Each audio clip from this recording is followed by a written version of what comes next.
Hi, everyone. Welcome back. This is the Dad Lore podcast with Jason. Hi, Jason. Hi. And me, Jake. Hi, Jake. Hi, Jason. It's so good to have you back here in my basement. It's great to be back in your basement. Mostly because I forget that your toilet has a tramp stamp on it. Yeah. It's always a pleasant little surprise when I come over. It was a surprise for us when we first moved into. It's a cute little butterfly tramp stamp on the back. It's and not the a butterfly. It's like a bat cartoon something or other. It looks like a butterfly. It's how whenever we moved in, that's how it was. I'm assuming this used to be like a kid's room or something.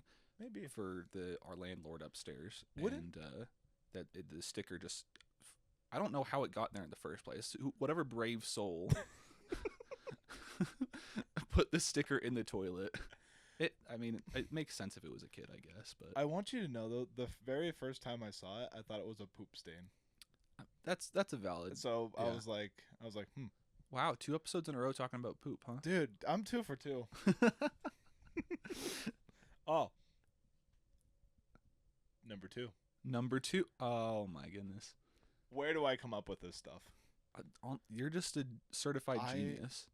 I am just so smart. Actually, there's a story about me being so smart. That's for another day, though. Another day. That's not for today. We can't inundate this podcast with too many stories of you being smart, or else it won't be interesting anymore. I know. My smarts are not for this world yet. Just the select few people that you let into this world. Into your world, I should say. Oh, dude. If everybody was let into my world, it would be bananas. BANANAS? BANANES. Bananas. Producer, cut that. It's late. I can't spell. I haven't drinking enough of my go-go juice yet. Right. Anywho. Is that enough now? No. Oh, okay. Jason. Jake. How are you? What's new in the last week since I saw you? The last week since we recorded the last episode, I went on campus with Alex on Wednesday, which is big news for me because I don't go on campus a lot anymore. Especially because I dropped out of my classes. I was going to say, is that a personal vendetta that you have against college at the moment? You're just like, get to college. No, it's more my sleep schedule. That's why we're recording this podcast at 10:45 p.m. Yeah, editor, zoom in on my watch. Okay, I'll do that later. Editor, put a timestamp of what time it is right now. I could literally put anything there. Editor, put stink lines over Jason's head. Poo-poo. Okay, so you dropped all your classes. You're no longer going on campus. No longer going on campus because unless your wife's there. Yeah, well, I wasn't making it to campus in the first place. So I dropped all my classes because I'm like, this isn't sustainable. So naturally. But this last Wednesday, Alex was like, hey, you need to like be editing the podcast and stuff. I was like, you're so right. I need to get on that. She's like, how about instead of sleeping in like you normally do, you come on campus with me and then you can be productive. And I was like, what a great idea. We love being productive. We love that your spouse is helping you be productive. Alex is an angel that is only here to help me, and it's wonderful. Shout out Alex. Shout out. She's migrainified. Yeah. In the other room. Yeah. She's not hiding in the corner this time. This time. You never know. She's in the wall. She kind of is. She's just past the other wall. Past the other wall. I had a couple people, mostly Aaron. I had Aaron, my roommate Aaron, ask me, have you uploaded the podcast episode yet? To which I responded to him, not my circus, not my monkeys. Sure. I'm here to make poop jokes and, funny things. Spell bananas wrong. Right. That's what I'm here for. I'm like, I'm not here to upload. You're here for the vibes. I'm here for the vibes. I'm here to co-host Jason's podcast. I'm here to co-host your podcast. For real? For real. Ooh. That was a poor handshake. I'm cutting that. Editor, put Jason and I giving like a really nice fist bump or something. Yeah. Cut to a completely different a video that you have of us giving each other a high five or something. Right. Cut to that. Like from last episode. Yeah. Cut to last episode. Yeah. Anywho, okay. So you went on campus. You edited the podcast. I did a little bit of editing. Yeah. Okay. I got it open, but honestly, most of the day was spent eating Chick-fil-A and running around campus, getting to a different spot because I would meet Alex in between classes because she's like, he's on campus, I must see him now. I'm like, that's fair. So I see her in between each class, and so I'd get Chick-fil-A, I'd come back, then I'd want to go refill my soda, and then I'd come back, and then in between all that, like I got like maybe 30 minutes of editing done. Nice. Over nice. 4 hours. Was it kind of like the not the damsel in distress, but you know, the if you watch any of these Game of Thrones type shows or the Lord of the Rings spinoff shows where you have the maiden and she sits there and goes, "Oh, my love," and then they run off and it's like all stoic. They slow-mo it. They have some dramatic music playing in the background. Is that how it is? Alex isn't here to let us know. But Honestly, I can't exactly picture what you're saying here, so I'll show you. I'll show you a video, and Okay. you can then sit there and go, oh, it's, here, I'll just give you my reaction right now, just preemptively, just. Oh, that's what you're talking about. it's the, Yes, of course, it's exactly like that. it's the Drake meme. I think it's Drake. Yeah, it's it's where- the Drake and Lil Yachty. Yeah, they're looking at a computer or something. and they're goes, just of course. No. Yeah, Yeah. it'll be exactly that. Okay. Yeah. Same level of, yeah. Except for we're not wearing blue shirts. Are they wearing blue shirts in that? Do you have that GIF Dude, memorized to I that have- detail? Dude, I have so many gifs just locked and loaded in my brain that whenever people say or do something, my brain instantly just plugs in a gif Uh-huh. and I go, You do respond in GIFs a lot whenever we I do. text. I love it. You're like my It's- dad, except my dad does Woogie, like woogie, woogie. You are my dad. You're my dad. Boogie woogie woogie. Dude, I love quoting that Vine so much. It's so I do it it's all so the great. time. But I no, miss it's like Vine. my dad RIP Vine. Real one for that. But yeah, my dad, he'll always respond in GIFs, but it's like the cringy Facebook GIFs, you know? Yes. And yes. then I'll respond in kind with, "Hey dad, that was kind of cringe," and he'll be like, "I know, that's why I did it." Such a dad thing to say. Right? Which, speaking of dad stuff, it's great that we're bringing up dads on our Dad Lore podcast. Oh my goodness, it's like it was meant to be. It's like it was meant to be. Speaking of cringy dads, Uh-huh. so my father, he is the geographical leader of his congregation. He has started learning the terminology and memes and sayings of the realm. He's in with the youths. He is one with the youths. So the other day, we're sitting there just doing our thing. Yeah. He and I are chatting, and I said something about the amount of patients that I had to see at the hospital the other day, and he goes, "Oh yeah, 62, kind of like 6'7", and I was like, What? "Who are you? What? It's a thing now. 6'7"? 6'7". It's a thing, What are you talking about? Apparently, I'm out of the loop. dude.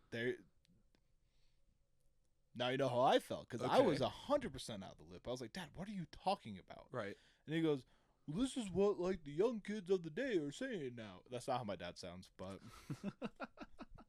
he sounds more stoic than that. He sounds like Optimus Prime. Not really, but in my mind. I see what you're saying. Yeah. I So can define that. anywho, he sits down and he's telling me, "Yeah, all these kids in my YSA, they're all saying 6'7" every now and then." I go, "What does that even mean?" And there was some show, no, a rapper, not a rapper, LaMelo Ball, LiAngelo Ball, one of the Ball brothers. I know one of them has tried to launch a rap career. Yeah, one of the Ball brothers has a song where he says something along the lines of blah blah blah blah blah blah blah blah blah 6'7" blah blah blah blah blah blah blah blah blah. That's not how it goes, but that's how it sounds in my mind. Sure. You know how I feel about rap. I do. So Yeah, you do have a disdain for it, mostly because of your hoodlum brother, I feel like. But that's a story for another day. that is a story for another day. But yeah, so he brings this up, and I'm just so appalled that he now knows more. He's exponentially grown. Why I feel like I've flatlined in terms of memes. Right. I get a meme and it comes across my Instagram feed or my TikTok, and I sit there and I go, "What?" I'm like, "What? What is this? Why is it here? Why is this funny? Where did this come from?" And it always comes from the dumbest things. Right. And Are we officially old farts? I am old and I do fart, so Okay. old fart status I just like achieved. we're in our mid-20s, and I just feel like there's some things that just don't make any sense anymore.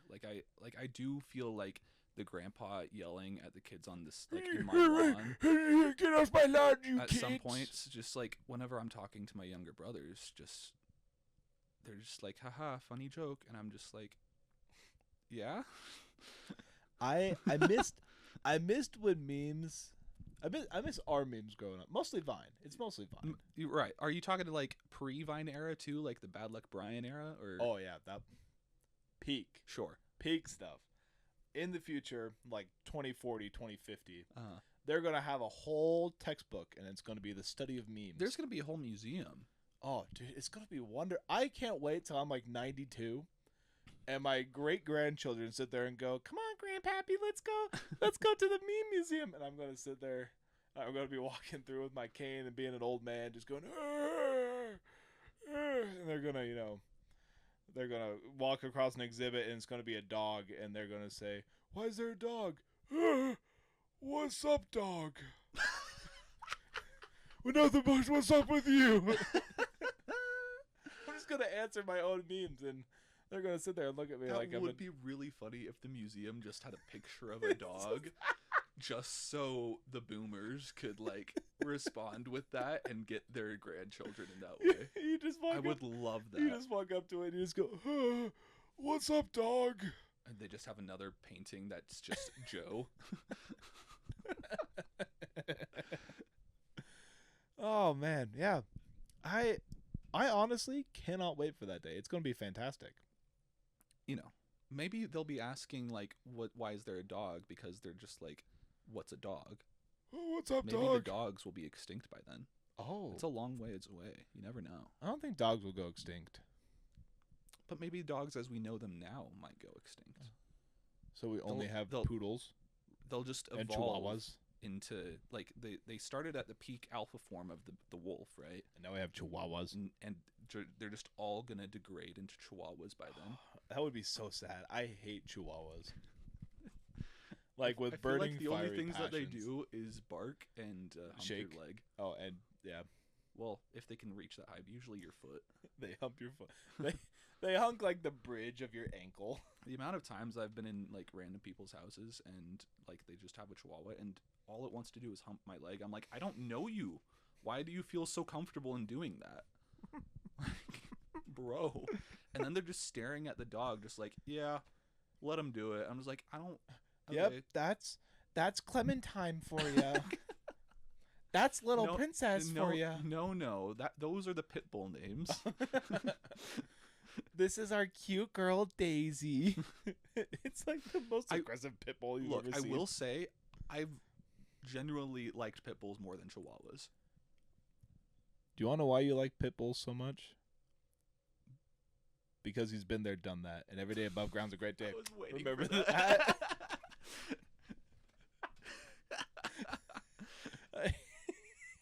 Dale. Look, you gave me a golden layup. Mm. I had to take it.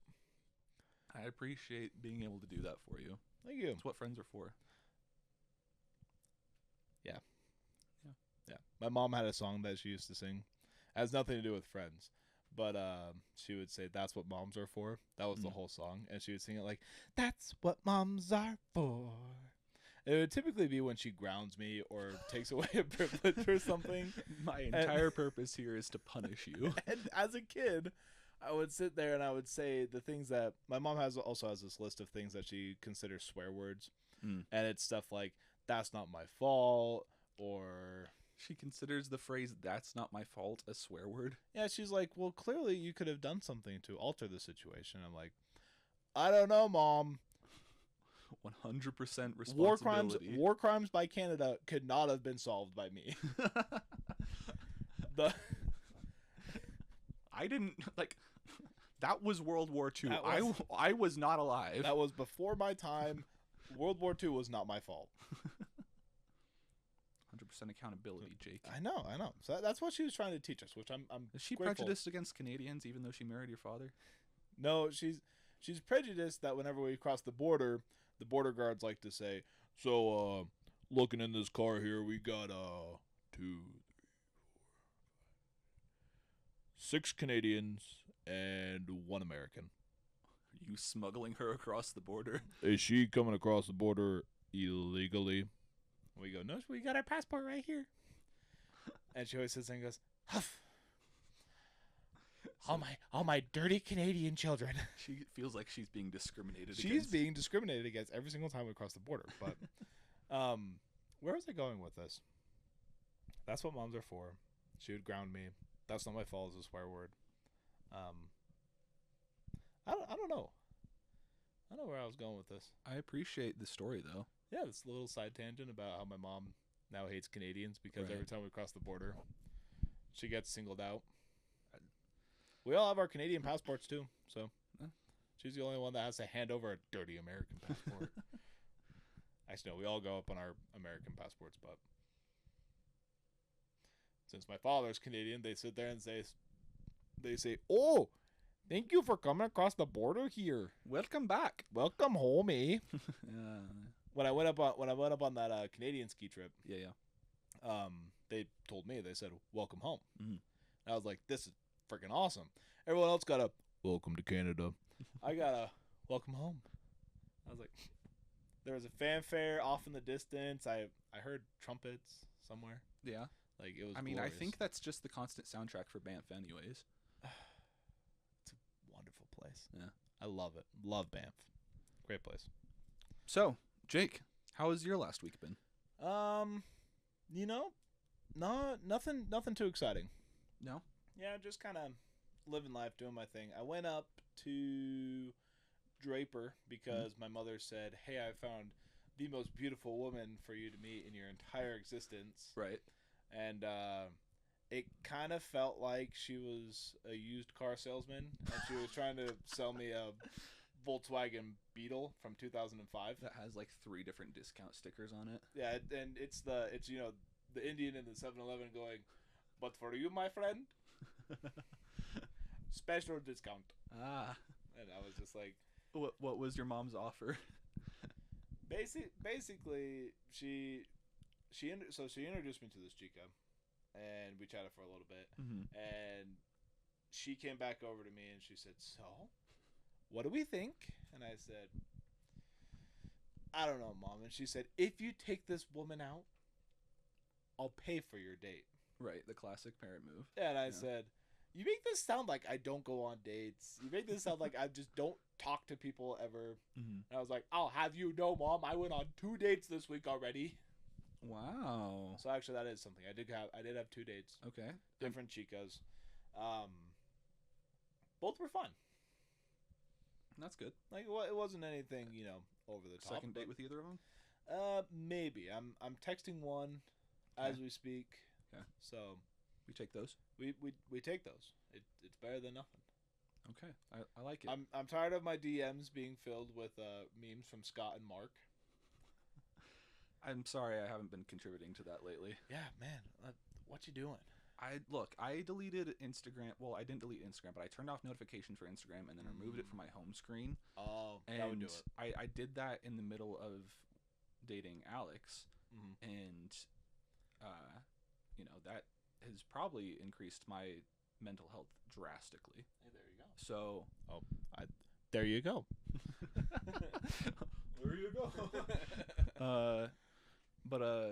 Yeah, I mean, I still get on every once in a while, but like I don't check the group chat as often anymore. So Gotcha. I do apologize. I appreciate that you guys still use it though, and we keep do. me in the loop. Oh yes, we do. Don't you fret. I have noticed that. There, some of the memes that are sent in there cannot see the light of day. Well, of But- course.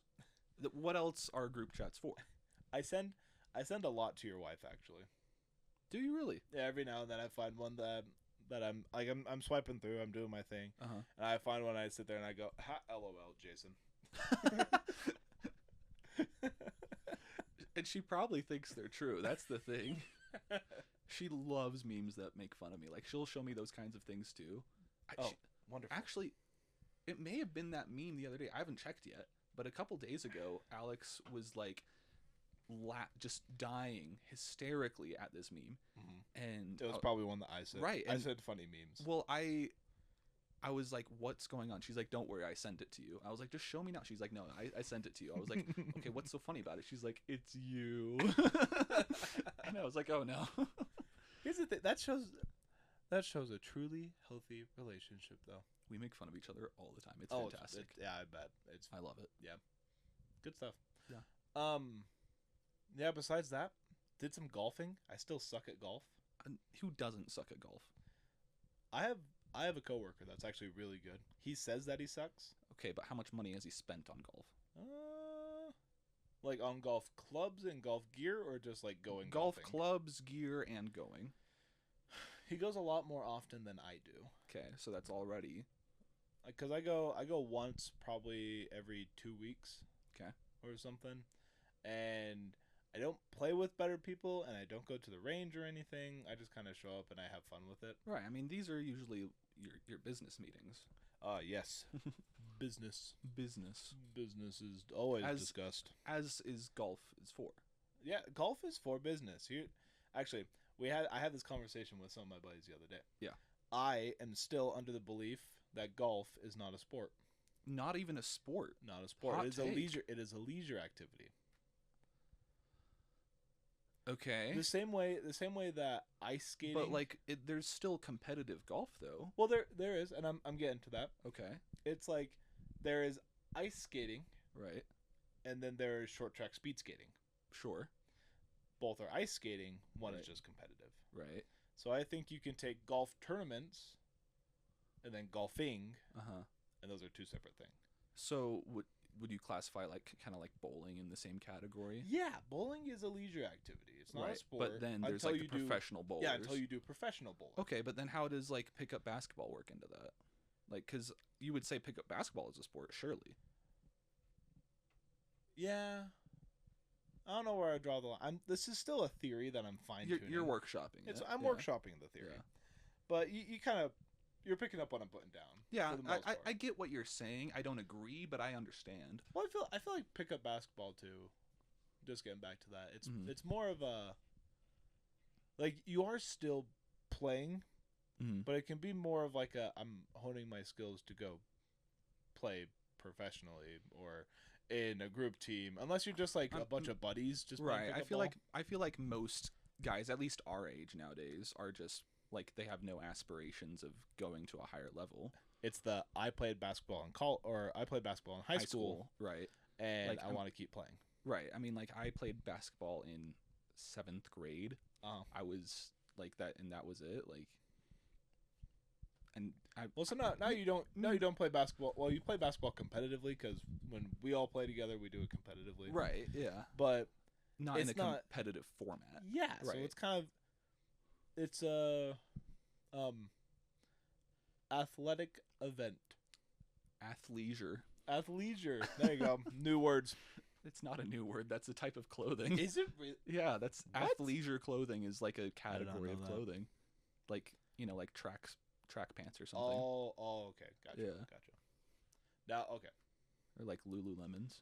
Oh, dude, I love Lulus. Yeah. I have a pair of Lulu shorts. Yeah, Great stuff. That would be athleisure, Ooh. or maybe like I guess like sweatpants. Mm. Like the Nike track suits, Oh, dude. those kind of things.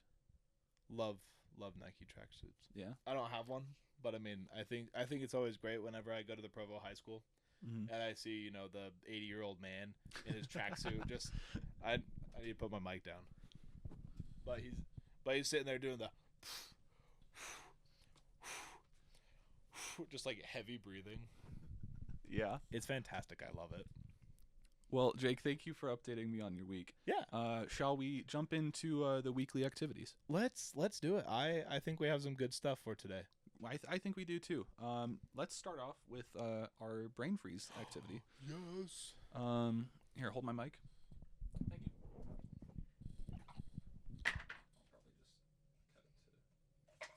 Oh, they're gonna miss it. What? That's how you know. I'm just like ah. Maybe they should. Okay, and just to remind myself, you want me to answer these kind of just no thought, just right off the cup, just. Yeah. These questions, it's just gonna be right off the cuff, just kind of first thing that comes to your mind. Maybe a Gorillas. short discussion. Bananas. Maybe. If that's Texas. I will be really. I want to have a discussion. If Okay. this first question, if your first answer is Texas, okay. Okay. Okay. So Jake, Yes. with infinite cash, what's the first thing that you would buy? Texas. Infinite cash. First thing that I'd buy: unlimited amounts of Shirley Temples. You know?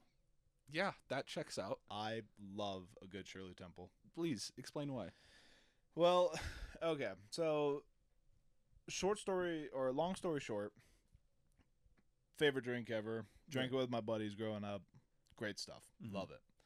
The long story, that's a story for another time. We can Okay. talk about my this is some dad lore that we'll discuss on at a later time. Yeah. This will be the Midway gambling ring and those buddies.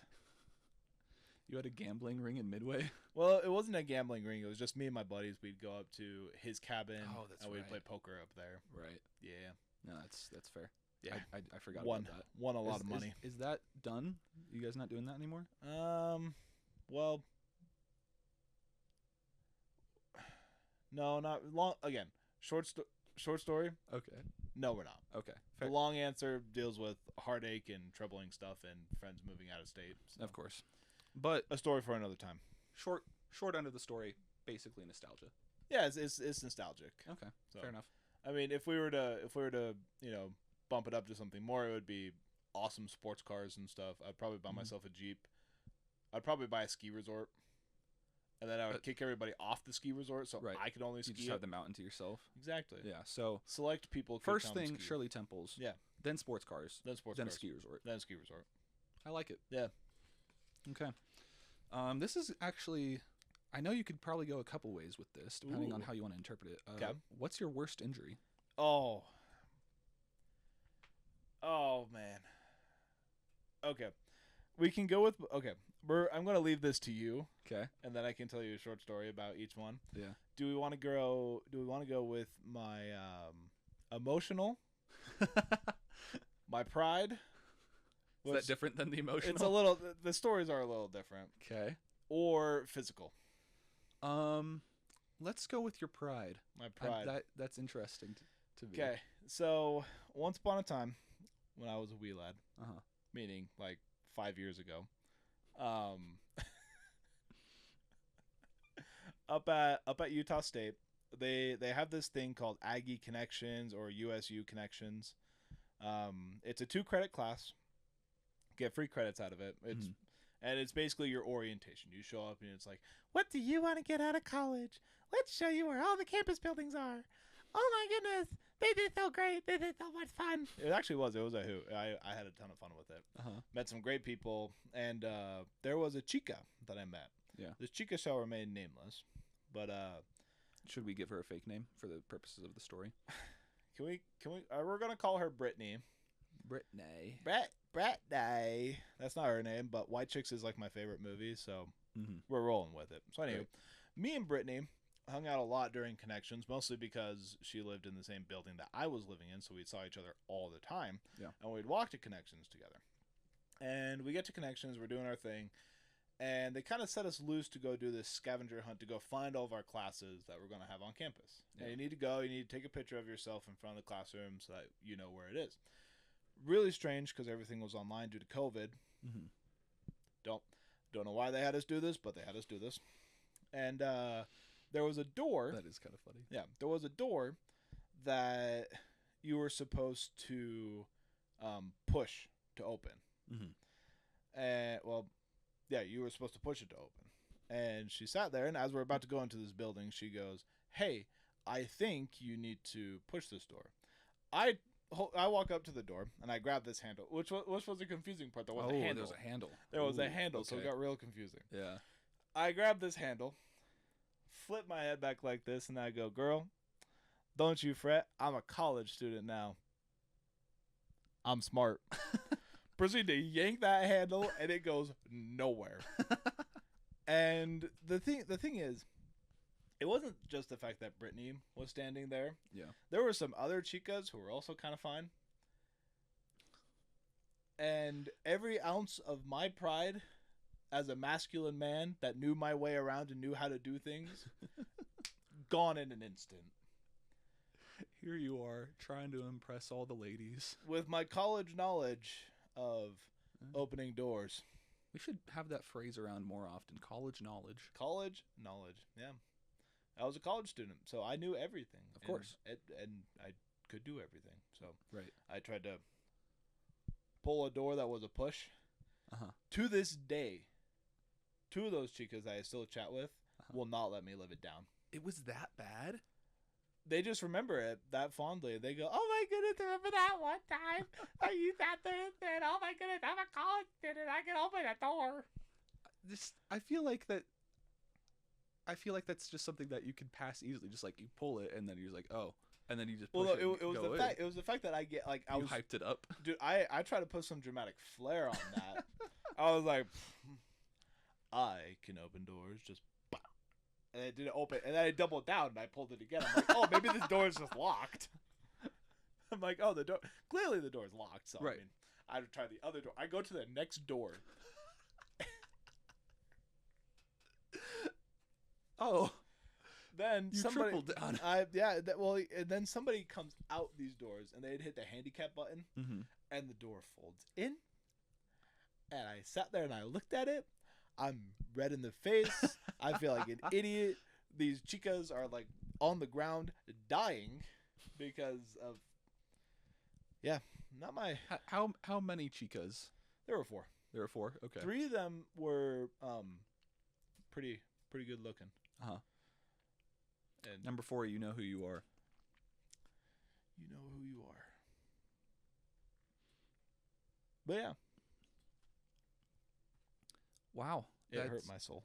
I I can take. I next can time- tell. Next time we go to Utah State, I can show you this door and we can reenact it. I want nothing more than to see these mythical push doors with handles and to see you flubber Any- your way. Anyone that goes to Utah State that's listening to this, you probably might not know because it's one of the obscure buildings on campus. So Is there an obscure building on Utah State campus? That's a tiny campus. it's not. I mean, it's not obscure, but nobody really goes into it unless you're an art major because it's like their Fine Arts Center. not the fine arts. Well, yes, it is the fine arts, but it's like the excuse me, like physical art. yeah, physical art. Okay. Because like they have a Yeah. concert hall and everything further down and stuff. But Okay. so yeah, like the fine arts, the physically fine arts. Physically fine. Yes. That's what my wife is. I don't love know. you, Alex. I don't know if I can give you a high five for that or not, but I saved it. let's go to my next question. Okay. Last question. Fair enough. Last question. What is your go-to fast food? Oh, Taco Bell. Okay. I feel like that's kind of self-explanatory there. This- Apparently, this there's a nostalgic. new variant of Baja there. Oh yeah, it's like grape midnight Oh, that's what it. raspberry. I miss the Midnight Dew. I don't. The pitch black. I don't miss it. I love that because it is great flavor. So grape, I know, is a polarizing flavor, but I love grape flavored stuff. And the pitch black, I was so sad that it was only a limited time whenever they brought it back. Are you gonna grape me in the mouth? Is that what you're laughing about? What are you laughing about? And just Have you seen all the videos of the um, Pakistan kids? They're Huh? they're graduating from elementary school or middle school or something, and there's this chica, and all these kids are coming up. They have microphones just like we do, and they they walk up, and it's like, when I grow up, I'm a join the army and destroy India. And then the woman goes, "Wow, great." When I will grow up, I will be army and save Pakistan and destroy India. Strong army, wow, great. She's saying grape, but the caption always says grape. And Right. So every time someone says grape, that's all. Okay, great. It's like, I'm a be pilot. And they go, he's a pirate, grape. Okay, I've heard like the sound clip of okay, great, but like that's basically it. I'll have to show you some of the videos, just because it's so fantastic. I love it. Mm-hmm. Top 10 favorite video out there on the internet at the moment. Okay, no, I do think I've been shown it maybe as well. I but just probably the one. showed you. You probably did. Yeah. Yeah. That's fair. Okay, but anywho, Midnight Dew, grape flavor. Yeah, Pitch Black. Baja. I mean, like 2022, I think they brought it back for just like the fall, and then I stocked up on it, but eventually ran out. And then it was in slushy form at 7-Eleven for a little Oh. bit, and then again, it hasn't been back since. So apparently, Baja Pitch Black, I'm gonna have to try it. I mean, do it one time for the one time. I tried it once. It was okay. It's like it's one of those things where it's like, you have it and you sit there and you go, wow, that was an experience, Mm-hmm. and then you just don't. What if I do? Then do the do. You're so right. Boom. Boom. My mind explosions just.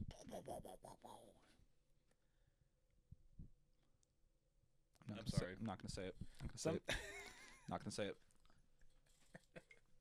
Sometimes I feel like a doctor needs to study my brain and just see what's going on. It's just ADHD, dude. You need to get It's medicated. It's the tism. It's the Tylenol. It's both. It's the Tylenol. Bro, if Tylenol causes autism, then I'm gonna be chugging that thing so I can learn about trains faster. Like, come on. I like trains. I like twains. I like twains. I do like the insinuation that like there was no autism 70 years ago, and it's just suddenly spiked now. Whenever like the Well- model train community has always existed. Well, I was gonna say, when did the first trains pop up? The 1800s, 1700s, 1800s, So Yeah. that's what, 100 something years ago. like 200. Yeah. We'll call it 150. 150. Okay. So once we started building models of trains, once we started building trains, then you get the model trains. Right. So how did we know that the creation of the steam locomotive is not directly tied to the rates of autism So growing? what I'm hearing is that Tylenol doesn't cause autism. Trains. Trains do. Trains cause autism. We've had a breakthrough. Is that why we can't get a high-speed cross-country railroad in America? Oh, dude, this autism would just spike. Oh my goodness. We can't risk that, Yeah. obviously. It's why we can't have high-speed rails, and Right. it's really unfortunate because I think high-speed rails would be so much fun. I would love that, dude.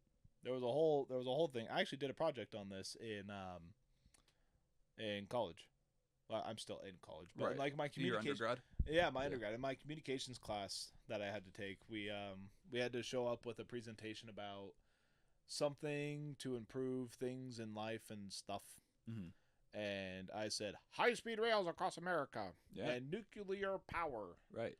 And everyone kind of booed my answers, but I was like, it's because you guys don't have the tism. You can't understand my The greatness. thing is like I feel like both of those things are like fairly popular ideas. There's just like a few people that have it like highly stigmatized. Like people like there's a few people that are afraid of nuclear power because of Freaking Chernobyl. climate change people. I think it's the opposite, actually. I think the people that are afraid of climate change want nuclear power, so climate change slows down from the without the fossil fuels. Touche, Green Party. Touche.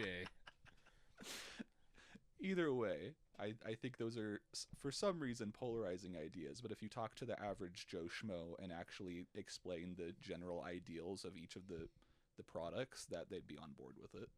Probably. As opposed to just hearing the buzzword of nuclear or train.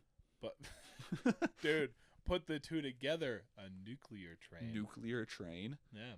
Dude, that would be the best weapon. a nuke train? Forget the bombs. The trains.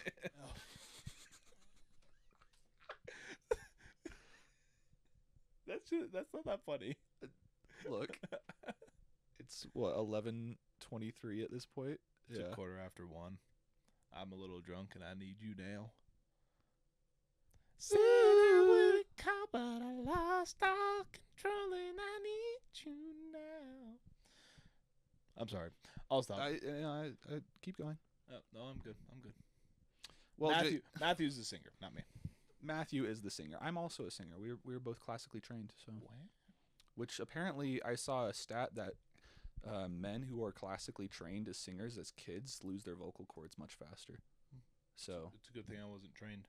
Yeah, no, it is good. So I could lose my singing voice by the time I'm like in my mid-30s. Apparently. Well, speaking of being classically trained, trains. I feel as if ever since we became roommates, mm-hmm. I have been training you, molding you into a dad lore machine. It's true. I didn't have a lot of dad lore before I met you, and you just kind of were pumping out the adventures for me. Once I came in, and you're just like, I need to help him expand his mind of what's possible. There's a quote. I've been quoted as saying this. It's on a quote wall somewhere, and I'm going to change it just a little bit. I am like the great patriarchs of old, bringing dad lore to those who lack. So, today, in today's episode, we have Jason, who's going to share some of his dad lore with us in a unique format. Indeed. You came up with this great idea of talking about some forgotten movies of yore. Yes. And I think that's just a fantastic way to tie our love of movies together. We do like movies. With our dad lore. Because you have shown me a lot of movies as well. What? Okay. What movies, just right off the top of your head, that I've shown you, can you think of?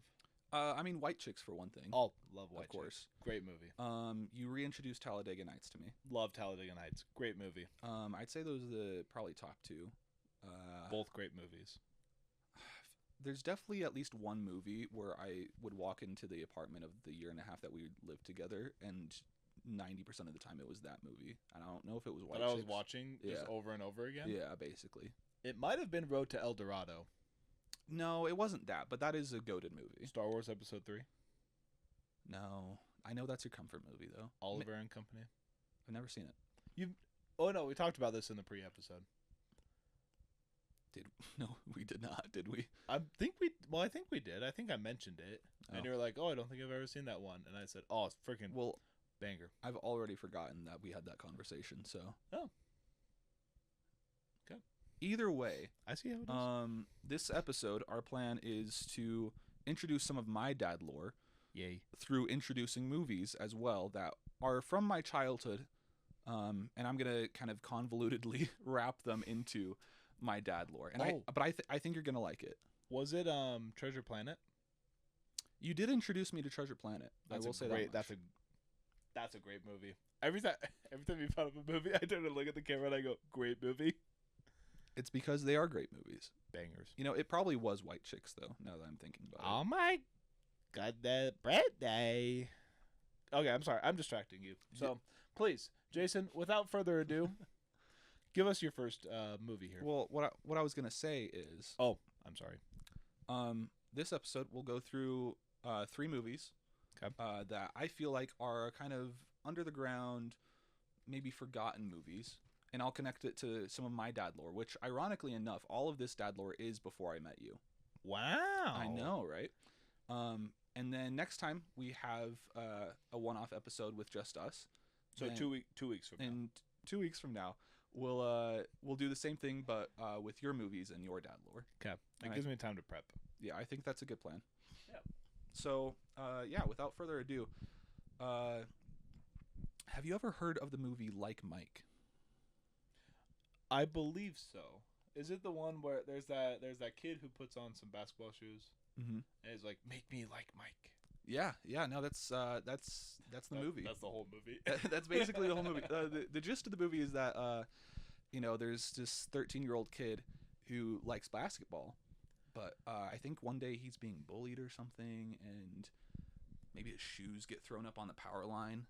I do remember, like, vaguely remember this movie, Right. and also from reels that I've seen on TikTok and Instagram. Right. Because apparently all TikTok is just clips of movies. Right. So Just stealing IP. just stealing IP.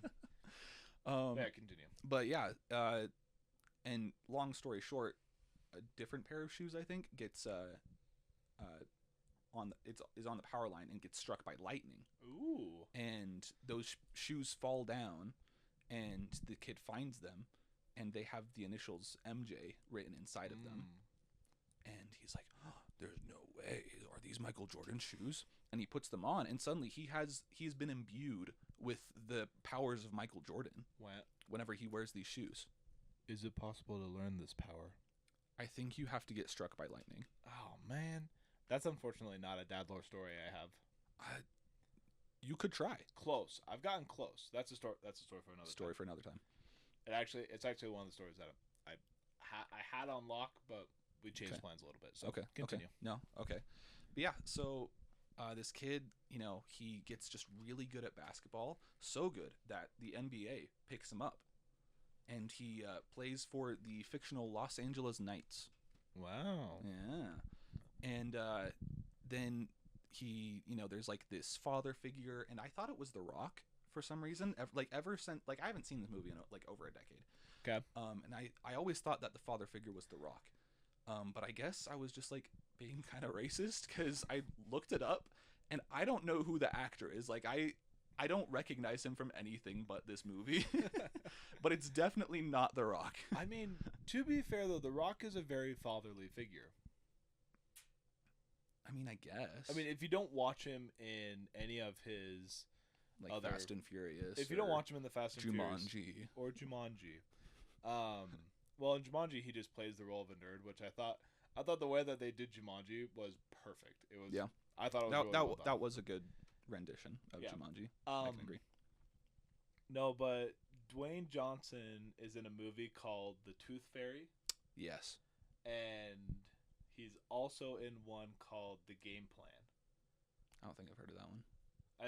Maybe it's not called The Game Plan, but either way, in both movies, he has a daughter, and his daughter has been alienated from him, Uh-huh. and now she finds out, oh, he's a big football player. Both times he's a football player, and He does like playing football players. which Which is maybe why I connected it to him being a basketball player or something. I don't know. probably, but yeah. Anyway, both times he goes and he becomes this great father at the end, and I go, Mhm. I want to be a dad just like Dwayne Johnson. Mhm. And then I watch him in Fast and Furious, and I'm just like, yeah. Yeah.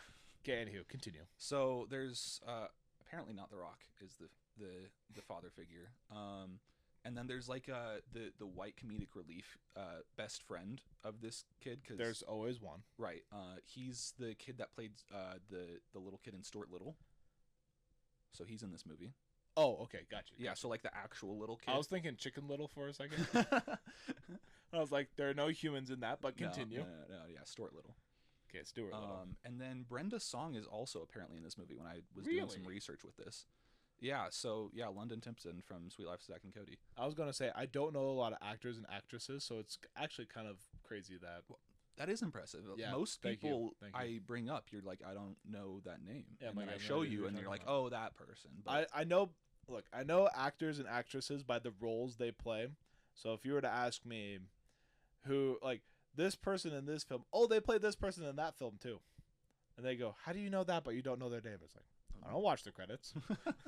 That is one thing about me. I'm very religious about watching the credits, whether Nope. I'm at the theater or just streaming. Nope. I hate whenever the like whenever you're streaming and they're just like skipping to the next show or the next movie immediately, and I you have to love like rush for the remote to skip that. I'm just like, no, I want to watch the credits because I have a little bit of the tism and I hate transitions. And so I need the credits for that decompression time, Yeah. right? And so I like vibing with the music. Like credit music is usually really good. And so that's I feel like we need to have more accessible settings for streaming specifically to be able to just be able to watch the credits, because too many streaming services, like, it's either really hard to find that setting or it doesn't exist at all. You just Because need they're to just like, you want to go to the next one. I'm like, no, I don't. Stop.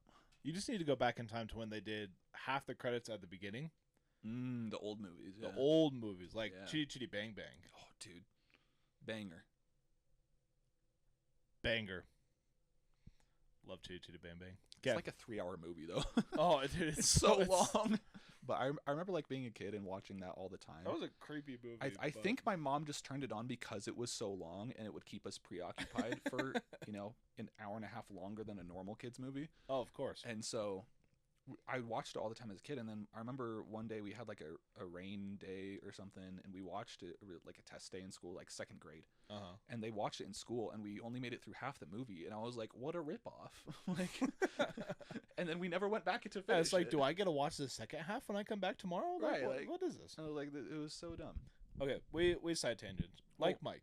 So yeah, so that's like Mike. But I did you know that Brenda Song is married to Macaulay Culkin? No. Do you know who Macaulay Culkin is? No. Home Alone. Oh. The kid from Home Alone. The Yeah, that kid. And he went on like meth or crack or whenever he became an adult. I don't know how he's doing now, but apparently him and Brenda Song are married, and every single time I see Brenda Song, that's all I think of now is that she's married to Crack? Macaulay Culkin. meth. I don't know which one it was, but Cocaine. that's crack, dude. Either way, I'm getting all my drugs mixed up. I just think that's just super interesting. Okay. So, my convoluted way of tying this to my dad lore Please. is simply the basketball motif. It's simply that basketball is involved. It will also, this story has to do with the 5 minutes of fame that I felt like I had with basketball. Ooh. Think about this. Okay, thinking. You're me. Picturing. Okay, I'm you. You're at in going to elementary school in Texas, Okay. and you're in 5th grade. Got my big old belt buckle. You're at got recess. my Texas hat. Right. I got my Texas boots. Okay, I'm ready to go. You're at recess. I'm at recess. We're on the concrete pad Okay. in a big group Big group. playing knockout. Love No, knockout. No, sorry. I'm so sorry. Not playing knockout. Oh. We're playing horse. Okay. Love horse. Horse is also good, but like we're in a big group, and eventually it gets whittled down to just me and this guy named Jalen. Okay. So Hate Jalen. yeah, hate Screw that guy. screw that guy. I don't know. I hope he's doing well now. Jalen, if you ever see this,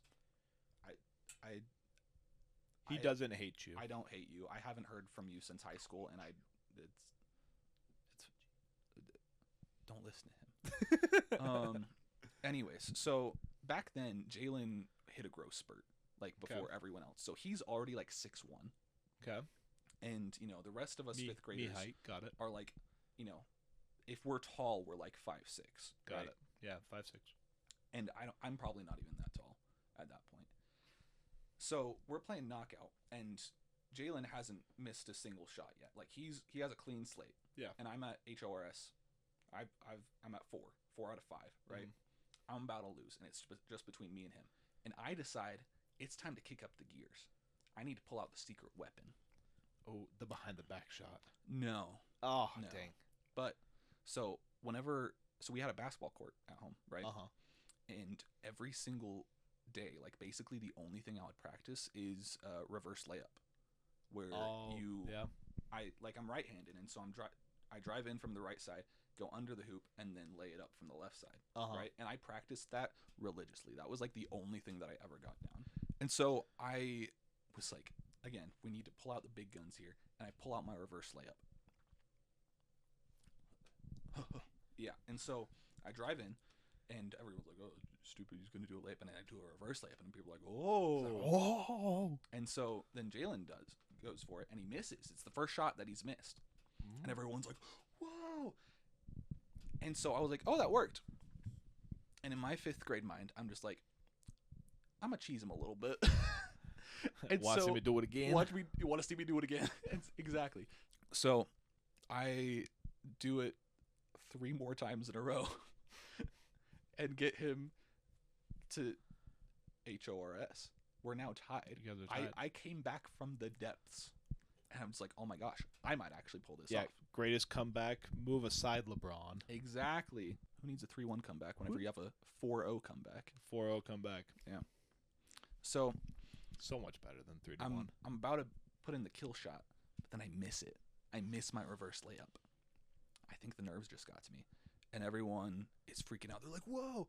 So then I guess Jalen had practiced his half-court shots, because immediately he goes to what I guess would be equivalent to a half-court shot for this concrete pad, but like we only had like one side of the hoop, so like Yeah.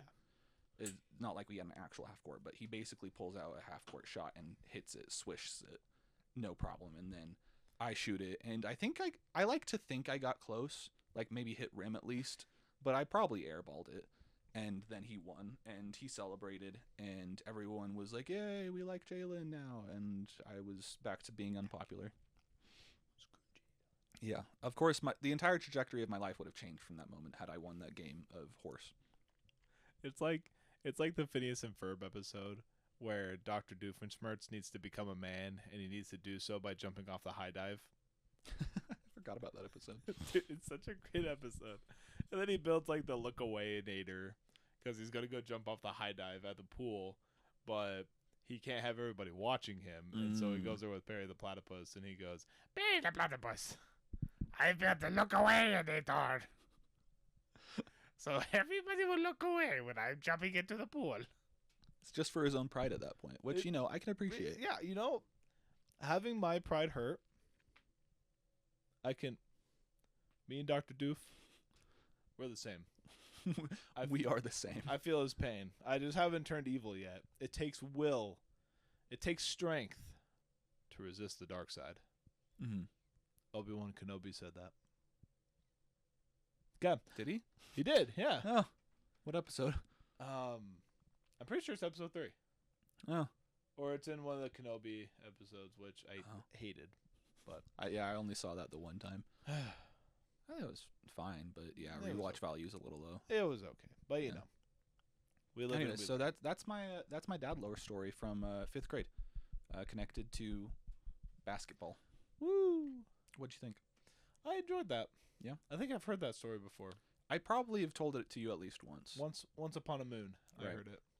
No, so yeah, that's my 5 seconds of fame, 5 seconds of glory for You were on top of the world. You were cloud 9. I was there, like, You peaked. and it's my whole life has been downhill from there. Like almost beating Jalen and Horse right here. Uh-huh. Marrying Alex. Marrying Alex. Exactly. Alex, you understand. So yeah, that's story 1. Movie 2. Movie 2. So this one isn't necessarily a forgotten movie. Okay.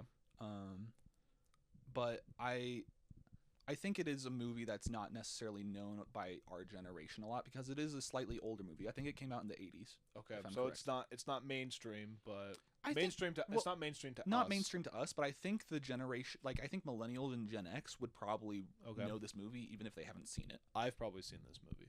Okay, so the movie is Stand By Me. I have not seen Stand By Me. Okay. So I've only seen this one time, and I probably saw it when I was sick or something, and so I only remember it through my, fever-induced haze. That's Sandra Bullock. The only thing I remember about this movie is that it was a bunch of little kids, like probably like preteens or something like that, like we'll say 11-year-olds, Okay. and I think there's like 3 of them, and the only thing I remember about this is that they were walking along train tracks at one point, and spoiler alert for the movie, so if you want to see this movie, skip 30 seconds ahead. But they're I have to listen to this because I have to comment on it. but they're walking along this train track, and then they find a dead body, Oh. and they're just like, huh, and then it's just like silent, and then they just like walk off in the distance, and then the song "Stand by Me" plays. That's where the song comes from. Is this movie? Has come. Exactly. So the song plays and the credits roll, and then that's the movie. And I just remember being like, I'm missing something.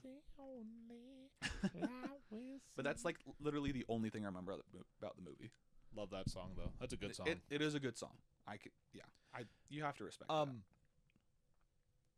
Did you find a dead body? No, I did not. Okay. That's not where the story is going. I really thought that's where the story was. You were going to say, and one time I found a dead body and I turned and walked the other way and Stand By Me started playing. I can 100% relate to this movie.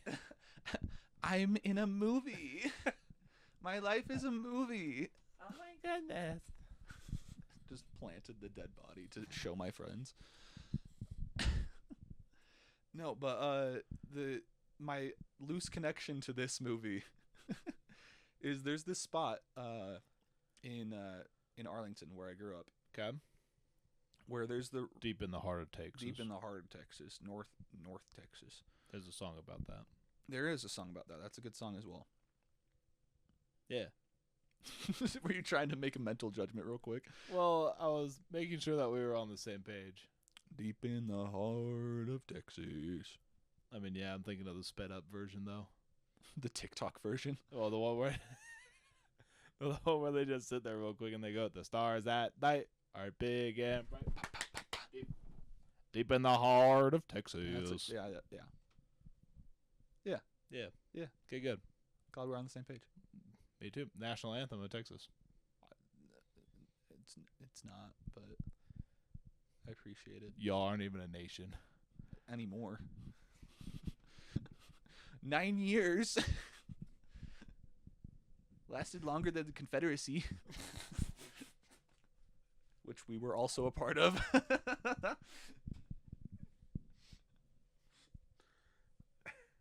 Okay. Moving on. Anyways, so there's this railroad track in the middle of Arlington, Texas. Okay. Where the trains used to go. No, the trains still go there. Oh, autism. Yeah, trains. So, okay. So the direct route and cause of autism runs through Arlington. Exactly. So there's a higher population there of autistic people than normal, naturally. As there is a train track through the middle of every town in the South, by the way. That's just how you qualify to be a town in the South. Dude, and then you walk out of the train, you get onto the train station, there's someone playing an old guitar or a banjo, and everyone's spitting tobacco. Mm-hmm. It's a wonderful in time. Their cowboy boots and spurs. Cowboy boots and spurs, and everyone hitch up to the horse that's tied outside the train station. Yep, and then everyone grabs their overalls, they go. So, excuse you, it's their breeches. Oh, their breeches. And they sit there and go, whoo, doggy, it's a hot one out today. Dude, you peaked that right there.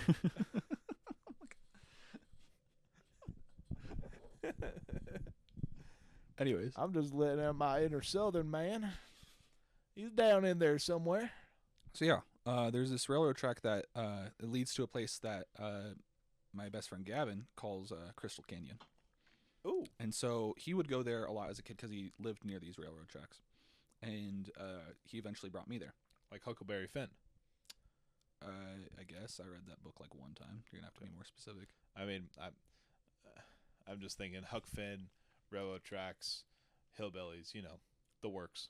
I mean, not hillbillies. I mean, it was like less than a mile walk. Just ruin my fun. Okay. That's what I do. Continue. So, yeah, we'd go to this spot all the time. And like there's not just to set expectations here. There's no like grand story or anything. It's just a nostalgic spot for me. That's that's what Dad Lore is. Right. So like there's a spot like that he calls Crystal Canyon that you'd go and you'd literally just dig up crystals like in the red rock or whatever, like the red dirt, the clay. Okay. And the iron clay. Iron clay. And Oh no, that's what makes the hills around here red. So, I don't know if it or maybe it's iron. I think it's iron. that would make sense. Yeah. Yeah. And so there was one time that we took a shortcut through a neighbor's backyard instead of taking the railroad tracks. So Did you we get attacked by Princess? get attacked by a princess? No, did you get attacked by Princess? The pit bull. No, we did not. But we were technically trespassing, and so we had to be sneaky. We were like maybe 12 at this point, maybe a little younger. Yeah, because you're gonna have redneck ranger pop out with his rifle. There is a house nearby, like that lot that says if you can read this, you're within range. So I love that. yeah, it makes me chuckle every time I drive by it. But I want to know within range of what? Like, is that his rifle range? Oh, is that his pistol range? oh, it's like a little like a screened in porch area that the sign is hanging up on. So he could absolutely just have a sniper like hanging out there. Yeah, shotgun. It's Like, does he have a long-barreled, scoped shotgun that he's just gonna kick open the door and sit there and say, "Get out my lawn, you whippersnappers"? I wouldn't be surprised. Point being, we Yeah, point snuck we snuck through this neighbor's yard, and it was like through like the tall grass, and we got burrs, like the soft, like stickers, right? Like yeah. the pokey ones. The poke. But it was the soft variant of these, okay. and they got all up in my socks and my shoes and my pants and stuff. And I swear I didn't get those out for years afterwards. It was awful. Like, I'm just like, this shortcut was not worth it. I don't care if this is a direct route to Crystal Canyon, Gavin. Like, this, no, just stop it. And I think he had the same deal, except he was like wearing even worse clothes for the occasion. And so he was in a little bit of pain.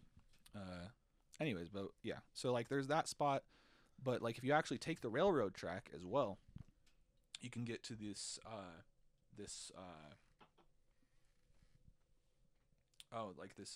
drainage area. Okay. For- like a for the spillway. creek. Yeah, like a spillway for Okay. the creek. So the creek, so there's Crick. there's a creek that runs through Crystal Canyon, and then it keeps going, and then eventually goes through the spillway, goes underneath the railroad tracks. So there's like this tunnel there. I have actually some of the coolest photos that I've ever at least some of my favorite photos of all time I took in the drainage pipe that goes underneath the railroad track. And then there's just like this concrete spillway. It goes into a little pond. The stream keeps going a little while. Eventually gets to the road and stuff. So we never went that far, but it's There you just go. kind of this cool little area that we explore. Clearly, high school kids would go there to drink and party and stuff. There's broken beer bottles and stuff Oh, of course, naturally. all over that.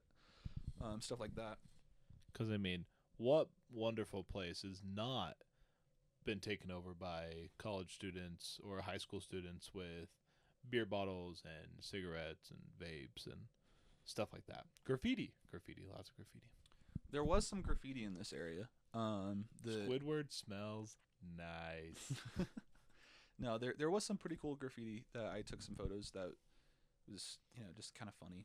Okay. But yeah, honestly, like this was just kind of a good vibe spot overall that we'd go all the time. Like whenever we go back to Texas to visit and stuff, we always try to make at least one trip back out here. Just either with a group or just me and Gavin or whatever, and we'll just vibe there. We'll just have some deep conversations and stuff. It's a good spot. And I will say there is one specific dad lore story that happened at this location. Yes, I know this one. However, I'm not going to share it. The statute of limitations is iffy in this area. If you want to know it, feel free. If you know me, feel free to come ask me, and I'll tell you personally. But this probably should not be broadcasted. Yeah, there are a couple stories that we're not going to be able to tell just because either statute of limitations hasn't passed yet or our parents are listening. Well, I don't know if they're going to be listening, but if my parents do listen, then Mom, Dad, I'm really sorry for any stories that you hear. And I'm probably going to preface every single dad lore story I tell with Mom, Dad, if you're listening. I'm sorry. You're not listening. You're not listening. This did not happen. This was Chase. This is a Chase story, not a me story. Exactly. Yeah. This is Chase. I'll blame it all on Chase. Chase did it. But You can I will beat it. say, just for sake of slight clarity, no one got hurt during the Stadler story. There were no bodies. No bodies, no dead bodies. No one got hurt. There was no drugs, no drinking. Like, yes, illegal things did happen, but it's fine, right? It's only illegal if you get caught. Exactly. Or And- if you self-incriminate yourself on a podcast that you make in your friend's basement. Exactly. So, again, if you want to know, come ask me. I'll tell you freely. I'm not embarrassed by it.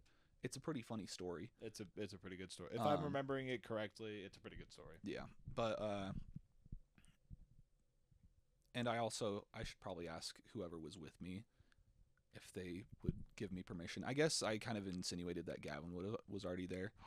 Gavin would never. But there's a few other friends as well that were probably there with us that I'd probably have to ask permission before exposing them. Yeah, that's why I just change everybody's names when I tell stories. You've only changed the name of the females so far. Well, that's because that's the only stories that I've told. I guess. Usually when I tell stories to people who I don't really know that well and who I know that they'll probably meet this friend that I'm specifically telling a story about later, I'll change their name. That way when they meet them, they can sit there and go, "Oh my goodness, Chase, Jake has said so many good things about you." And they don't know that, Chase and I have done questionable things in the past. Sure. But now people know that Chase and you have done questionable things in the past. Oh, well, it's nothing compared to things that like Max and I have done, but That's fair. These are stories that you'll hear eventually if you keep following up on the podcast. Please do. Okay, So story yeah, number 3. that's my connection to Stand By Me. I know it's a loose connection. It's a but loose connection, but I mean, that's what we're going with, right? That's what we're going with here. Yeah. But that's again not like a forgotten movie per se, but I mean, maybe it's lesser known to our generation. Yeah, I was going to say, it's one that I don't know. It's one that a lot of our listeners probably don't know. given our three given listeners. our demographic. Yeah, that's fair. So my third movie today is a controversial pick, Ooh. I'd say. How so? Well, Is it a French film? Is it a silent film? no, it's not one of those. It's a controversial pick in the fact that it's a book adaptation movie that Okay. did not go very well. So, have you ever heard of Aragon? Yes. Yes. Have you seen Aragon? Yes. Have you read the books? Yes. Okay. What are your thoughts? I thought the movie was so bad. Okay. Please explain why. Because for me, I have only ever seen the movie. I've never read the books. I felt like the characters didn't you know how sometimes you watch a movie Mhm. and the casting is done really well and you sit there and you've read the book and then you watch the movie and you sit there and go, this is not exactly how I pictured the character, Yeah. but the mannerisms are like the character. Right. So kind of like we'll use Harry Potter as an Right, example. that's what I was thinking of too, Yeah, when I yeah. was reading the Harry Potter books, like Hermione, Emma Watson, great cast. I was like, Yeah. this is kind of how I see Hermione. And then J.K. Rowling came out and said whatever J.K. Rowling said. Right. Yeah. And then like Harry, kind of how I pictured Harry. Ron, I pictured Ron a little differently, Okay. but I mean he kind of grew on me as the movies went along.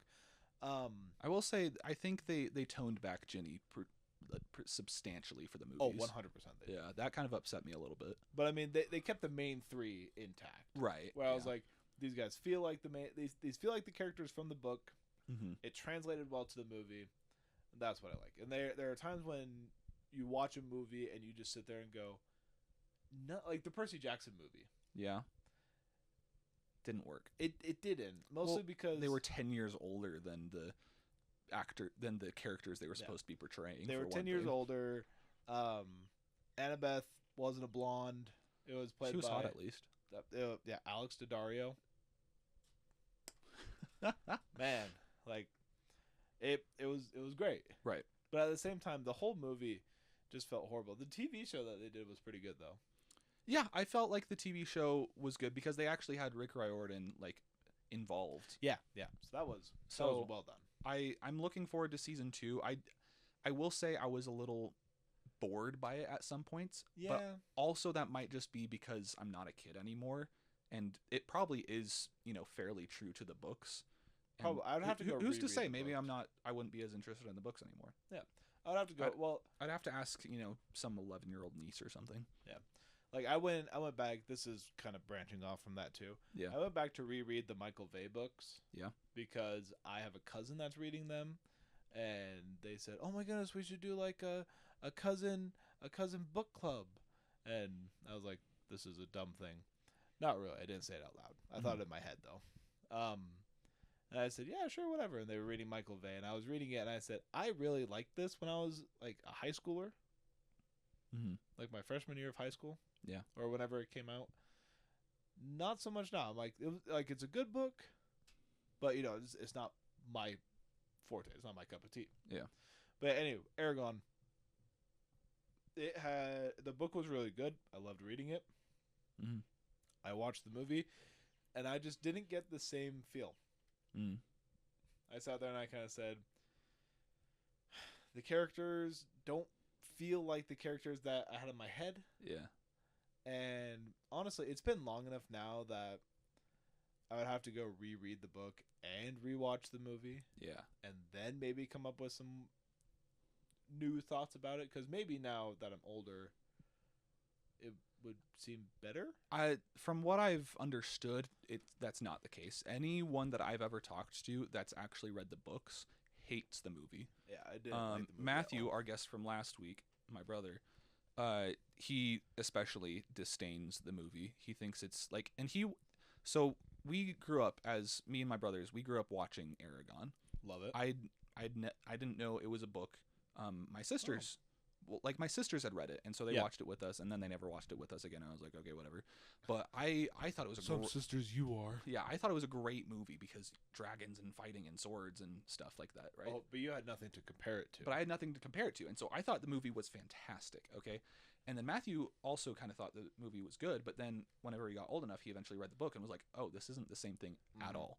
And I just think the movie is just so funny as well because it ends with a cliffhanger, like It a does, yeah. tease to a second movie that never came to fruition just because that first It was movie so was bad. so bad apparently. It just pulled so bad. Okay, here's a real quick question before you get into your lore here. Yeah. Do you think it's better, or well, actually no? Which do you prefer?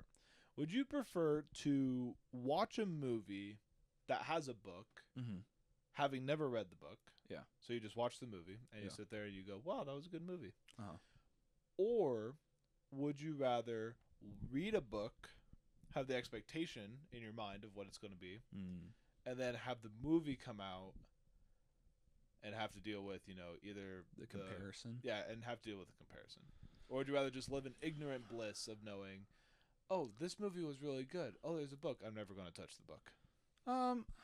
No, I think if the movie's good enough, then I'll read the book. But the problem is, in all honesty, I haven't read a book consistently since like 9th grade. Like basically ever since I got a smartphone, I stopped reading. Do you do audiobooks? No. Oh. Like my free time is usually YouTube or podcasts or music. I like to read a book every now and then. I've been growing my own personal library, Mm-hmm. but the thing is, it's all full of books that I personally find really great. Not the classics. Sure. And by classics, I mean stuff like Harry Potter and other books like that. I mean, it's your everybody reads. library. Yeah, it's my library. So it's all full. It's all full of like historical fiction novels that I think are fantastically done. Yeah.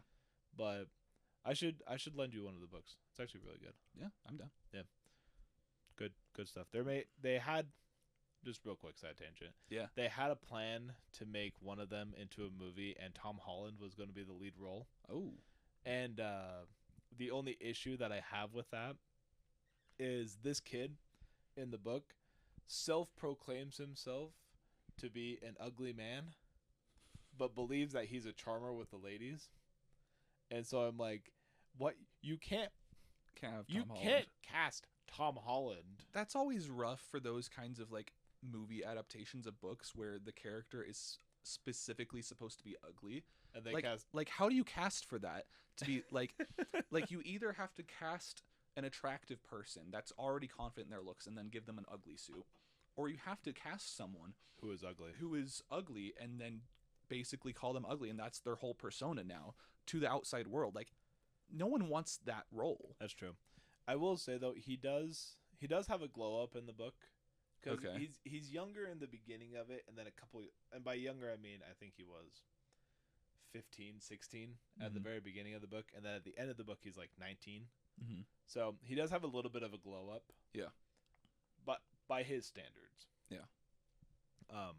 He goes, "Oh yeah, I was an ugly child, but once I got older, then I became a strong, strapping young lad."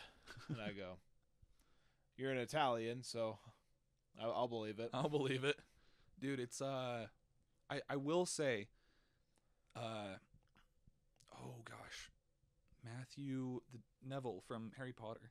Oh yes, yes. Yeah, I can't remember his last name, but like I mean that's the Long quintessential glow up, bottom. right? Yes. That's just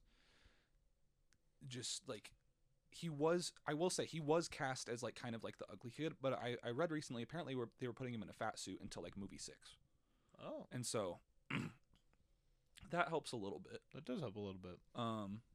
But I mean, even like by the 8th movie, like he was like getting there, but he wasn't where he is now. Oh yeah. Now Like- he's like, Fine. it's a fine man. Yeah. Ladies who are single and watching this, or ladies who are married and happily dating somebody, I mean, you'll thank me later. he's married. You can be happy for him. Well, you But, can like, be happy. yeah, from, go you look can him up. you can still gaze upon some man flesh. I gaze. No, you know what?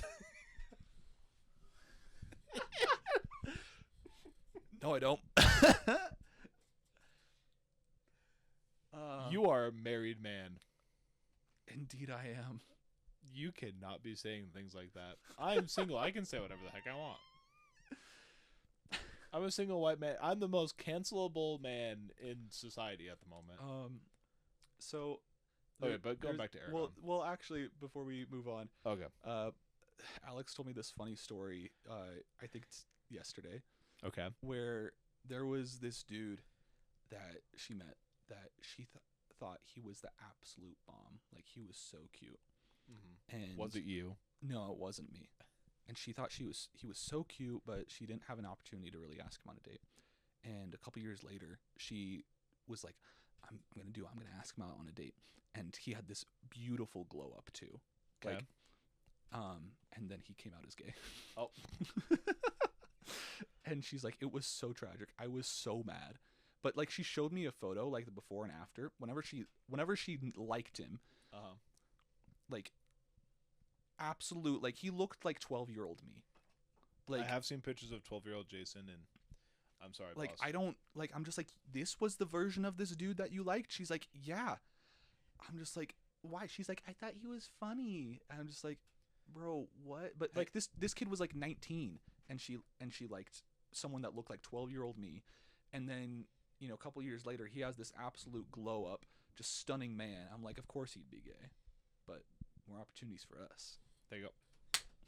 So, statistics show that women that are with attractive men, or no, sorry, I got that statistic wrong.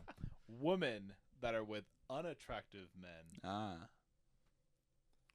find them to be 75% more funny. But here's the thing: you So find them more attractive because your eyes are closed. You're not looking at them. Right. So you're not necessarily saying that the funny gene only goes to unattractive men. You're saying that like saying unattractive that you men are have- made more attractive because they're funny. Or, like, Unattractive men have to become more funny. they're forced into it. They are forced into Okay. a life of comedy Right.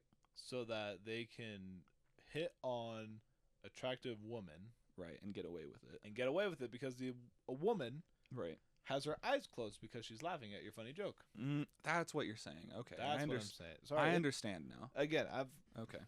I haven't finished my giggle juice yet. Right. There's still a little No, bit more in that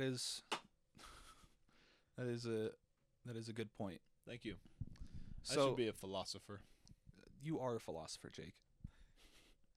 You may not be recognized as such by the broader public, but I'm a philosopher. you unto myself. philosophize.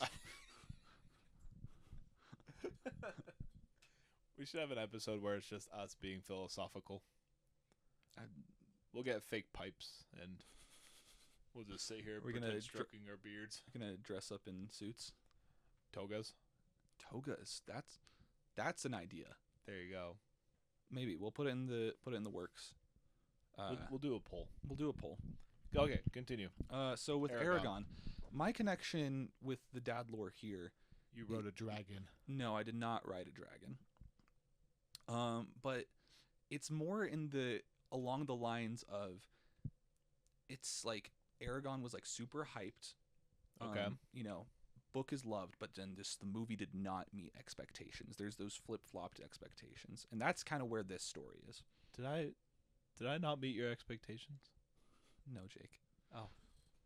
You meet my expectations. Oh. So that's it, folks. We got to end the podcast there. See you next week. No, so we're gonna go back to another sports story of mine when I was a wee young lad. Ooh. Yeah, so we're moving to 7th grade. Not Okay. 7th grade basketball, although that's another story on its own. Okay. We're going with 7th grade football. Ooh. So my one and only year of competitive football. So in 7th grade in Texas, we had 2 teams, and basically anyone that tried out for the team had a spot. Like, that was basically the rule. And so there wasn't really tryouts. It was more of you showed up and then they just gave you a position. Like, I think you even got to choose your position, and if they were okay with it, they'd just like be like, okay, whatever. So was it kind of like A team, B team? Yeah. So they had an A team and they had a B team. Okay. It was unofficial. They're just like, they're the same teams, but like, But you clearly there's the there was definitely an A team and a B team. yeah there's clearly the people who have been playing football for a while. They kind of know what they're doing, and then you had Yeah. those that were kind of their mom forced them to go outside and have. It was the dad sitting there saying, "I played football in high school and I could have gone pro." Well, it wasn't even that. It was like, even kids that wanted to be there but just like did not have the talent. Oh, I was gotcha, one of gotcha. those people.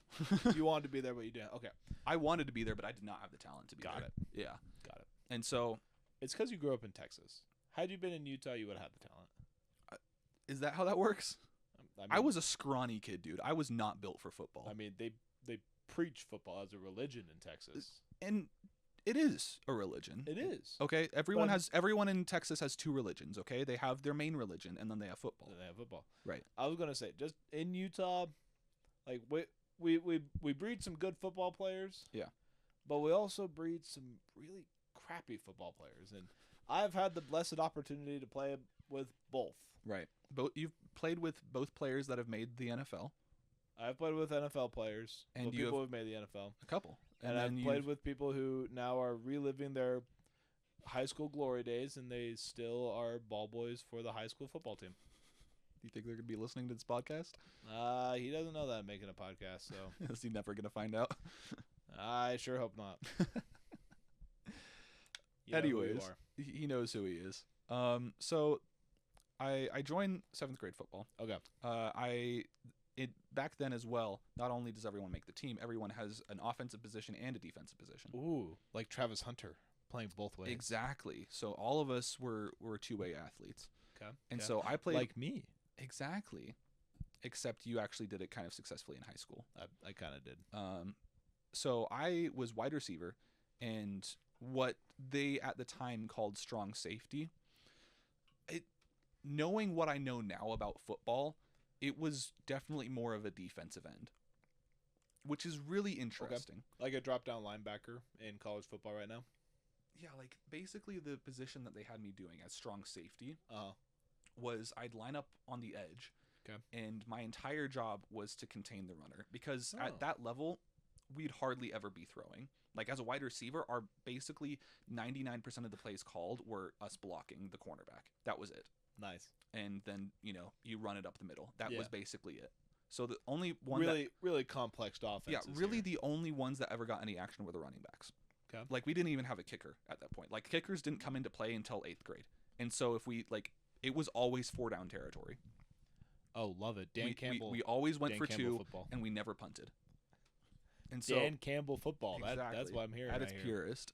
And so, but yeah, the position they had me do was just like I was contained. They're like you are doing your job as long as the runner or the quarterback does not run outside you. And to be fair, I think that only happened like 1 or 2 times over like my 8 games that I played Where they broke contain. contain. Okay. And you know, I had a couple fun stories with football, but like there was one time I recovered a fumble because I was laser focused. Like I didn't, again, the tism kind of came in here where I was like, I have my job and I'm sticking to it. There's not really any room for flexibility of adjusting to the situation, which comes to an embarrassing story at one point that I'll also tell. But there was one time I recovered a fumble because I was running to try to get the running back or whatever, and they fumbled the handoff, and I pounced on the ball. I recovered a fumble. Thing is, it was on the 1 yard line. So if I really wanted to, I probably could have picked it up and got it in for a touchdown. Naturally. Except at that level, again, they teach you no matter what, fall on the ball. Don't try to be the hero and pick it up. And so I was like, I'm going to be a good boy.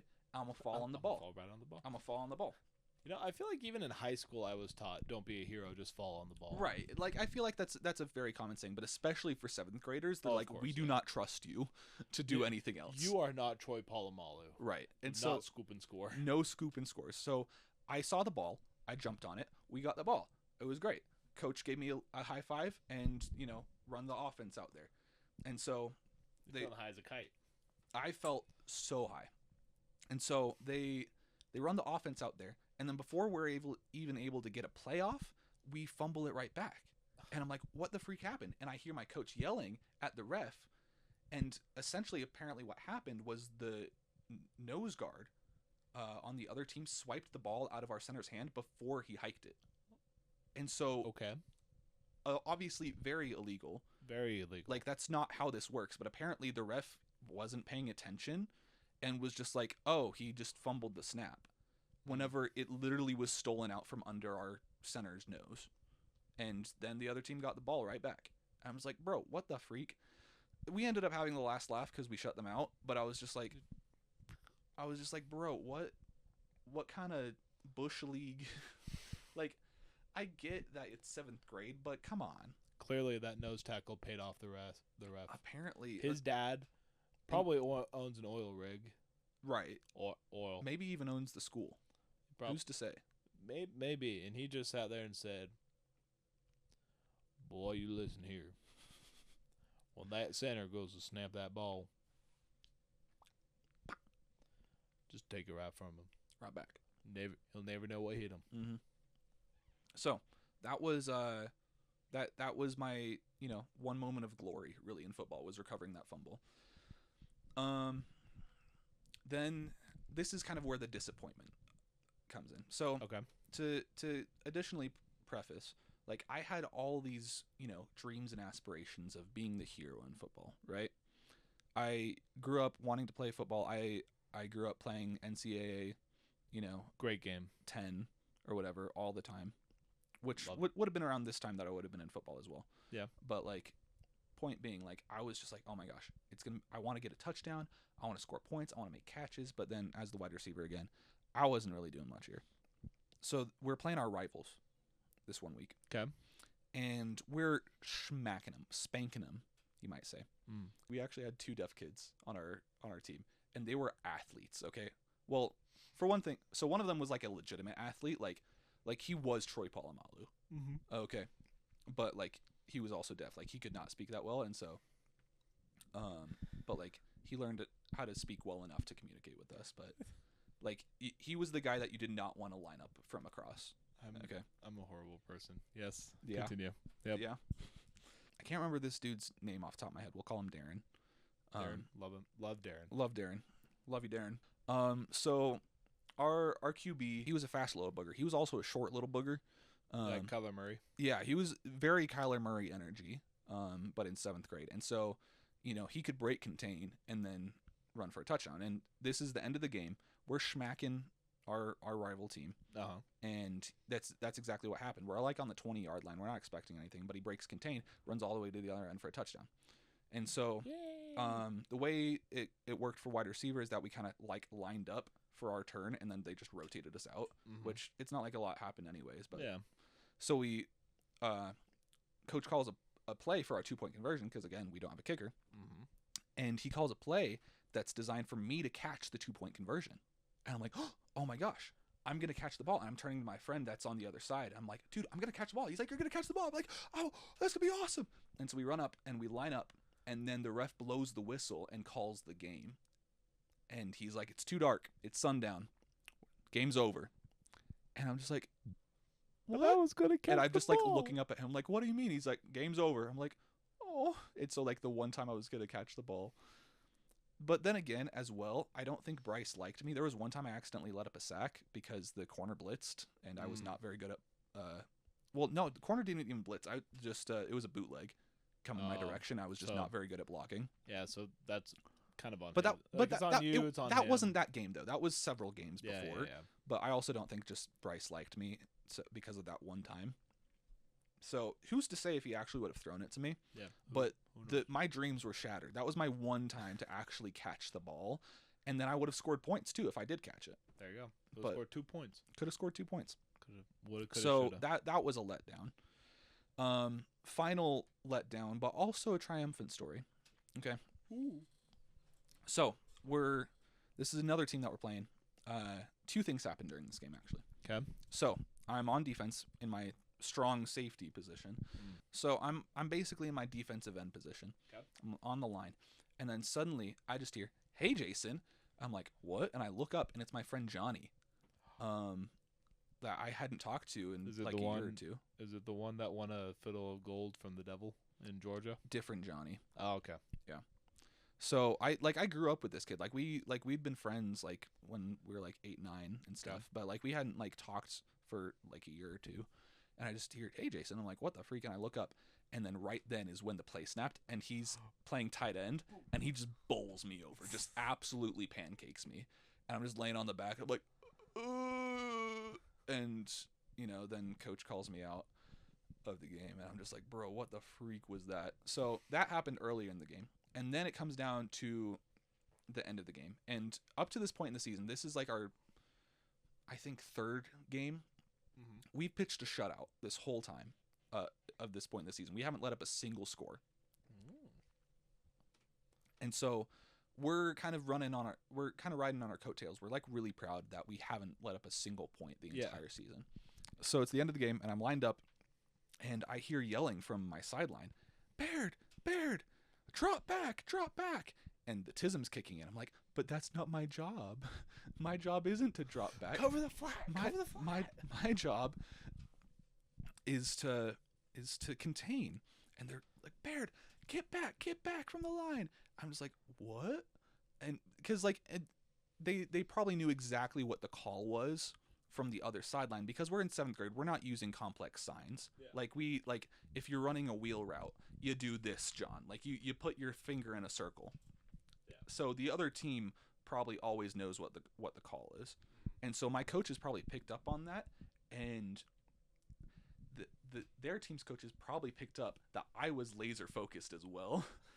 And Like, never this- did anything else. This boy on the line's got the tism. Yeah, exactly. Let's run a little like bubble seam up the And middle. so what happens is that they just run their tight end straight past me, and quarterback throws the ball, and I'm like, no, and it barely, I think it like goes in between my hands over my helmet, and tight end catches it, and he's home free. He's running down the field. Remember Darren that I was talking about, that dog that got that dog in him? Yeah, he's got that dog. So he was playing the other side of the line. Okay. And he was so good. He'd already penetrated into the back and basically was at the quarterback when he let go of the ball. Yeah. All of us give up on this play because, again, tight ends scotch-free running towards the end zone. Darren does not give up. Full sprint down the field. We're probably on the 40. Dude catches him on the 20 on the other side. Oh, jeez. He got there quick. He huffed it. He huffed it. Tackles the dude. Was the only line of defense that could he was probably the only kid on the field that could actually catch up to him. And he tackles him and preserves our shutout, and that was the last play of the game. And it was fantastic. Extra But it slice was of it was pizza for very Darren. it would have like it was a little embarrassing for me, but it would have been a lot more embarrassing had he scored a touchdown there. So bless up, Darren. Love you. I'm sure Darren got an extra orange slice after the Exactly. game. So, moral of the story is that Drop back into coverage. drop back into coverage when your coach tells you to. Also, I forgot to mention this whole time I was allergic to grass, so I was suffering. Like I was hacking up phlegm. All my teammates thought I was disgusting because I probably was, but like, you know, like I was sneezing all the time, and they're just like, "Dude, shut up." I'm like, I literally can't. Like, You gain an extra like 2 pounds just from your allergic reaction. gain. Like you just puff up. And so I did football 7th grade, and then I considered doing it 8th grade, but I was like, I'm allergic to grass, and also I don't want to do all that work. I know it's probably going to be like some more actual serious work once it comes to 8th grade. Oh, So, yeah. and it was actually tryouts, so like they bring it down to just one team in 8th grade. Yeah. And I was just like, yeah, I don't want to do that. So I didn't end up doing it 8th grade, but my 7th grade year, like I just had like so many expectations, and it was just kind of like, oh, that's not the way I saw it in the movies.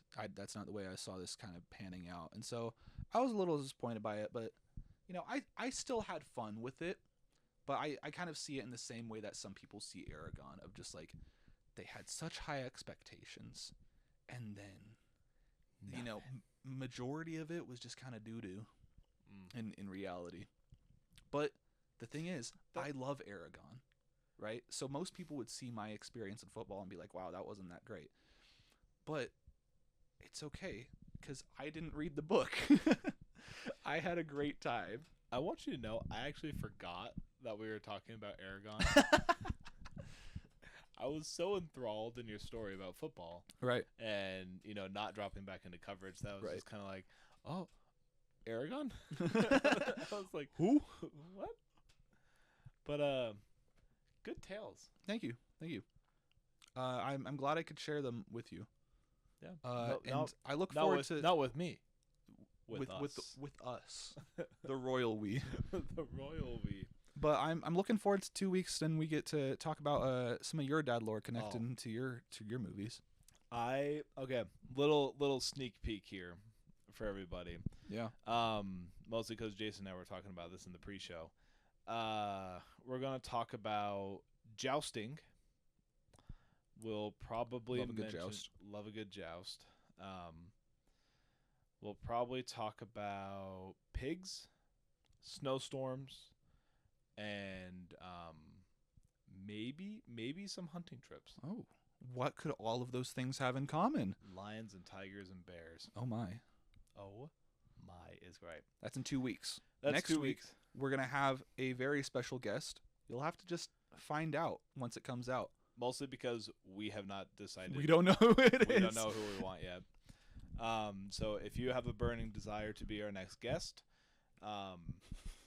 shoot one of us a text or send us a message on Instagram. We'd love to have you on. Yeah, we'd love to have you on. Love to hear some of the dad lore you have. You don't have to necessarily have it in a format like we did. We can just ask, "What's your favorite dad lore?" Yeah. You can just. I think it'll we'll be great. format it. We'll format. Yeah, it it'll in a be fun different way. whenever it's just us than Yeah. whenever we have a guest. Whenever we have a guest, we'll just straight up ask you, "What's your dad lore? What's your dad lore? What would you want to tell your future generations?" Exactly. Yeah. So, do you have anything else you want to add? I don't think so. I think that's good for this week. I think that's pretty good. Great. So, everyone, go ahead. Hope you enjoyed. Go ahead and follow us on Instagram at dadlore_pod. And remember, do it for the dad lore. Do it for the dad lore. I hope you guys enjoyed. We'll see you next week. Say bye, Jason. Bye. Say bye, Jake. Toodaloo.